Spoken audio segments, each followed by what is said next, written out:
Welcome back to Movie Lover 22, the podcast that was rejected by Adult Swim for not being funny, clever, and for being audio only.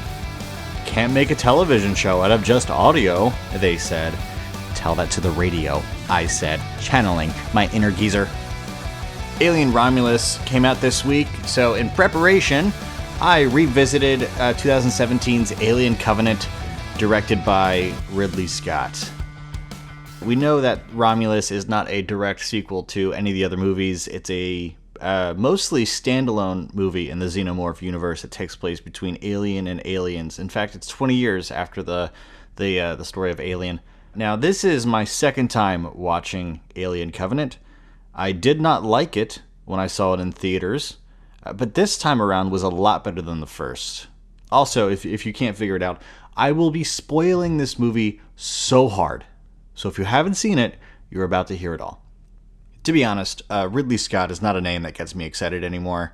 Prometheus is not a particularly good film, except for the absolutely stunning visuals, and Michael Fassbender's fucking terrifying performance as David the android. But we're not here to talk about Prometheus because I'm not going to say what anyone else on the internet hasn't already said, and they did a better job than I did. We're here to talk about the sequel, Alien Covenant.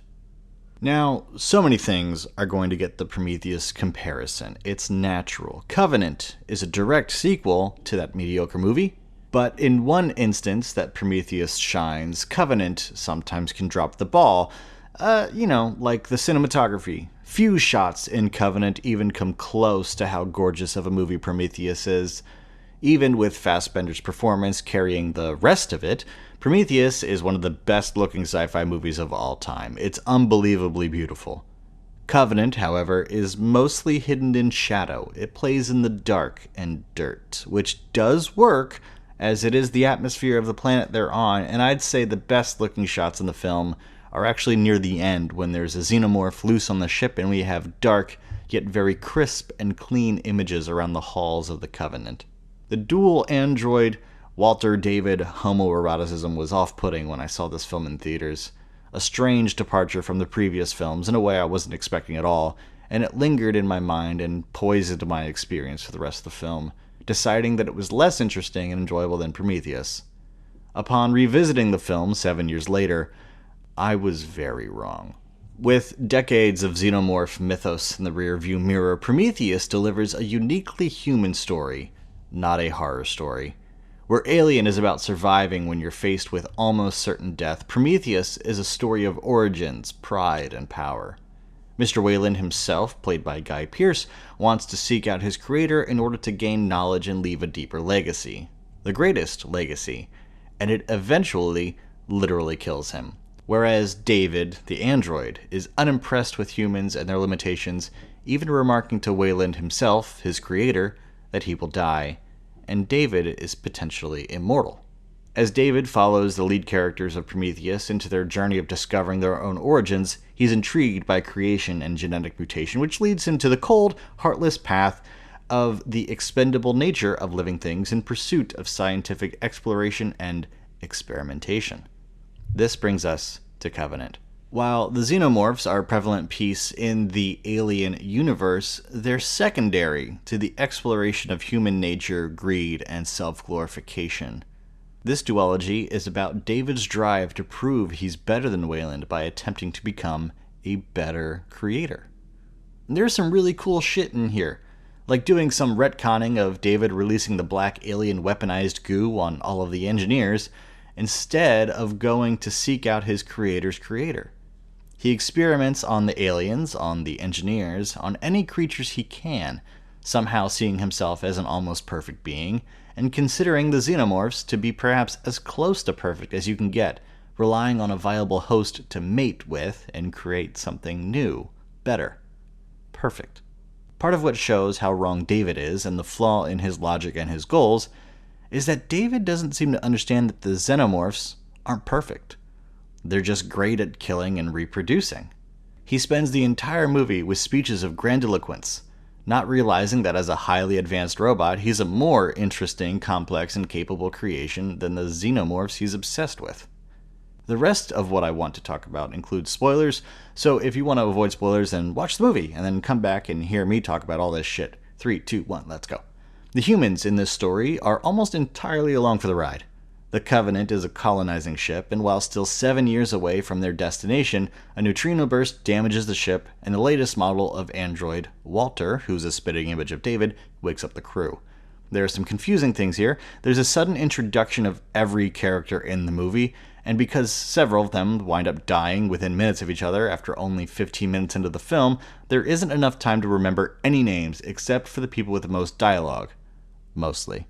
Anyway, after everyone's awake and they've done some damage control, and their captain burns alive, who is James Franco, so I think we're all okay with that one, they detect a planet that has a perfect atmosphere for colonization that is much closer than their destination that's, again, still 7 years away, and yet for some reason didn't appear in any scan of the galaxy when the mission was being planned.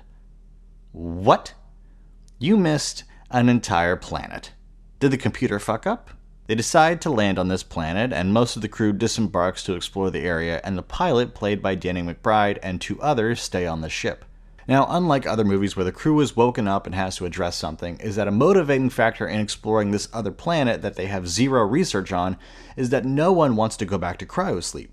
Waking up from cryosleep is an exhausting, debilitating experience as your body figures out how to operate in a regular capacity again. It's exceptionally uncomfortable, so when the crew is faced with the prospect of going under again, the consensus is, fuck that. I do have another issue with the crew, which is the inclusion of a gay couple. Hear me out before you start throwing around words. On a spaceship traveling to a distant planet for sole purposes of colonization, why is there a gay couple? They can't procreate. They're both on the security team for the ship, so it's not like they don't serve any purpose at all, but it's just something I wondered. I mean, everyone on the ship is a couple, so they serve a dual purpose of not only being in service of the ship, but also being able to, as far as we know, procreate. I just thought that it was weird. Plus, in the chaos of all the characters suddenly popping up, it's not really super clear what every single character's role is, so you're just guessing. On that note, there were 2 short films that were published on YouTube before the release of the film, which laid some groundwork for the characters. And as good as these shorts were, with showing us their relationships both in their respective couples and with each other, don't make me do fucking homework before I go see your movie. I should be able to walk into the theater knowing nothing, and still understand enough of the characters that you want me to understand. I do want to point out that the performances from most of the cast are pretty great. The real stars are, of course, Michael Fassbender, along with Catherine Watterson, Danny McBride, and Billy Crudup. One truly special character, plucked right out of the Lost World Jurassic Park, claims he needs to pee on an alien planet and wanders off. But, instead of peeing, lights a blunt, or a rolled cigarette or something, as if he knows that this substance foreign to the planet they just landed on won't react negatively with the atmosphere. Why is he there? Is he stupid? I'm not sure. But alien wispies float into his ear and he gets the flu immediately, gets brought back to the landing ship, and dies 5 minutes later. There's a few scary moments and silly human panicking mistakes which are really fun to watch because I would also be flailing around in my attempts to fight off a small wily alien trying to kill me. Anyway, someone hits the wrong thing, which hits an oxygen tank, and the entire lander explodes right as the rest of the exploring crew is in throwing distance. Bummer. This leaves them wide open for any creatures who might be hungry at night. And they are indeed attacked by neomorphs when the sun goes down. They're like pre-aliens kind of thing. A few of the crew died. One is killed because they get shot by accident. Walter the android loses a hand when he shoves it down a neomorph's throat, which is fucking awesome. And then David shows up and gives his alien version of, "Come with me if you want to live." He takes them to his lair, tells them that they're so safe there, and lets them get comfy. Not ominous at all. David talks about how he came to this planet with Noomi Rapace's, the woman from Prometheus. But the ship accidentally released a pathogen that killed all life on the planet, and then the ship crashed, killing Elizabeth Shaw from Prometheus. Still sounding super trustworthy, bro. You're killing it. Also, in perfect horror fashion, a nasty storm is coming through, preventing communication with Catherine Watterson and co. and the Covenant. Sounds like I'm talking about Halo now. Sorry. David's got some Kurt Cobain hair going on, but he cuts it a few scenes later after seeing his resemblance to Walter. If you're thinking this will come into play later, you're right. Now, a few things happen which are pretty interesting. 1. A neomorph finds its way into the washroom where one of the crew members is recuperating and kills the fuck out of her. 2. Walter goes exploring and finds David's bedroom/office/workspace/laboratory, and they talk and flirt and have a pretty thinly veiled homoerotic exchange where David teaches Walter to play a tiny whittled flute, holds it up to Walter's lips, and actually says the phrase, "I'll do the fingering." Like, fucking what?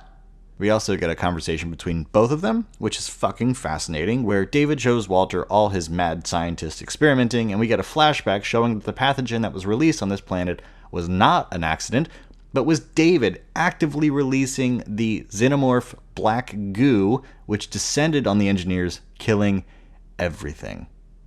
3. After that, Billy Crudup's character goes looking for the crew member in the bathroom, finds her head in the sink, kills the neomorph, and Walter leads him to a dark basement where a facehugger kills Bill. I never thought I would say that. 4. The other crew members contact Danny McBride, still on the Covenant, tell him his wife is dead, because everyone's covered up like it's Love Island, remember? And he flies the ship on a half-suicide mission to rescue everyone else. Those 2 crew members run after their captain, Billy, only to be attacked by more aliens. David confronts Catherine Watterson, revealing that Noomi Rapace's Shaw wasn't killed in the ship's crash, and he tells Catherine that he's going to do exactly the same thing to her as he did to Shaw. But she's rescued by Walter, who brawls with David while Catherine escapes. The other crew members get fucked up pretty fast by a quickly growing brand spanking new xenomorph, and right as Catherine reaches the door, Walter appears, a little worse for wear, but still in working condition. Oh, but I know what you're thinking, listener. We never saw Walter kill David, and you know what? You're right. We didn't. In my opinion, this is an uninteresting move. It's 2017 when this movie comes out. We've spent over 10 years with movies pulling the hey, we didn't see them die so they're actually alive move, and, we're kind of tired of it. It's really obvious that it's David. They do everything but say, hey, I think that's David. Now, this is actually the point. Ridley Scott did do this knowing that we would suspect that it's actually David and not Walter. So that when there's a reveal later, it's not a twist. It's confirming what we already heavily suspected. Not everything has to be a twist. I just might have preferred the other way. Also, I know it seems like Catherine Watterson is not really talked about a lot in this review, and it's because while she's probably the most important human, she's not the main character. The main character is David, which is okay. In fact, it's more than okay, it's awesome. Just like how the most important character in Prometheus wasn't Noomi Rapace, it was David. Danny McBride is flying a little construction-type flatbed ship kind of thing, and there's another little fight with the xenomorph. Like, it jumps on it, and I like this scene a lot because Walter, is one-handed and a little useless while they're flying away, and the other crew member is fucked up. Danny's trying to fly, so it's Catherine who's out there like 1980s Ripley trying to fight an alien with machinery. And it works for me. I dig it. It's fun action shit. It's nice. I like it. Catherine burns up and crushes the xenomorph in a big-ass claw machine where the prize is not getting ripped to shreds. They make it back to the Covenant, and baby, it's liftoff. Things are looking pretty good. Sure, all but 4 or 5 people died, but hey, that's the price of space exploration, right? Right? Turns out, someone else dies. Catherine Watterson is woken up by the computer with alerts of a foreign creature on board. Uh-oh, whatever could it be? Turns out, someone got by a facehugger, and that fucker hugged some eggs in him, and now he's dead. They don't find the alien quite soon enough, and it's a full-grown boy. By the time it finds its next victims, the cute couple having a good time in the shower. This kill is actually awesome, I think. It's a sexual yet violent scene, and it plays really, really well. It's clean and disgusting at the same time, a terrific juxtaposition. Catherine and Danny lead the xenomorph through the ship to the cargo bay, suit up, and open the airlock to eject it into space, along with some vehicles that they'll probably need in the future. There's a really funny moment here where Catherine uses herself as bait so that the xenomorph will run up to her and get pierced by a vehicle with long, sharp prongs at the perfect moment, and she'll jump out of the way. But she jumps down in an actively decompressing airlock, which means gravity doesn't exist here, and if she went anywhere, she would be sucked out into space forever. And after the xenomorph is ejected, the movie actually wants us to think that she got ejected into space when we saw her go downward. Like, make up your mind. This don't make no sense. Now, we're pulling into the station. The last two crew members alive are getting all set up to go back into cryo-sleep. Walter, but it might be David, is hitting buttons and shit. And right as Catherine Waterston's capsule or pod or whatever is getting ready to put her to sleep, she references a conversation she had with Walter earlier in the movie about wanting to build a cabin by the lake at their new home. And this android gives her a blank look, and she realizes it's fucking David. What a shock. Who could have seen this coming? American audiences that have seen this played out in 29 other movies. So she freaks out, and David says the coldest shit. I'll tuck in the children.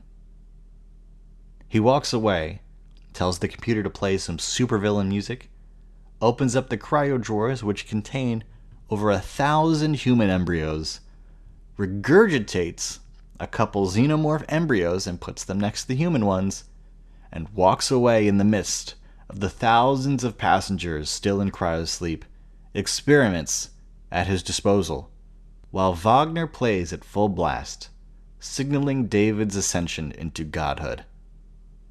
What a fucking ride, audience. This shit gets my hype. We're going to Crazy Town, and this is all before LV-426 even takes place. Before there was Ripley, we had David losing his fucking mind and committing genocide. Now here's a legit list of things I specifically liked. David quoting Ozymandias but getting the author wrong and not realizing that he himself is Ozymandias. David playing Wagner's Entry of the Gods into Valhalla after he himself essentially becomes a god and approaches his 2,000 plus human specimens for experimentation. David saying, I'll tuck in the children, and being horrifying. The dual Fassbender scenes, all of them, they're weird and a little creepy and unsettling, and I am so here for it. The flashback where David arrives at the planet after promising Shaw at the end of Prometheus that they'll search for the engineers, only to murder them all immediately. The strangely sexual way that the xenomorph kills the two crew members fucking in the shower, it's all kinds of inappropriate, but it's awesome. After Fassbender, Danny McBride is the best actor in the movie. And I'm totally fine that James Franco burns to death in the first 2 minutes. This movie is in no way perfect, but holy hell, it hits some great notes. Some dumb shit for sure, but this movie was seen on the heels of the tragedy of Darth Prometheus the fucking Stupid, and it improved on so many things. It got me in such a good mood for the tone and atmosphere of the Alien universe that I downloaded backgrounds in a similar style for my laptop. I listened to Alien soundtracks and ambiance on YouTube as I wrote this thing. It took me to a scary yet comfortable place. I'm giving this one a 7 out of 10. Save me a seat for Alien Romulus, let's go. Hey, if you had fun listening to this, feel free to leave a review on the show. That would be great. And hey, maybe tell your pals about this show. That would be cool beans too. You can always reach out to me at movielovershow@gmail.com, and you can follow me on Letterboxd at Movie Lover Show. Bye.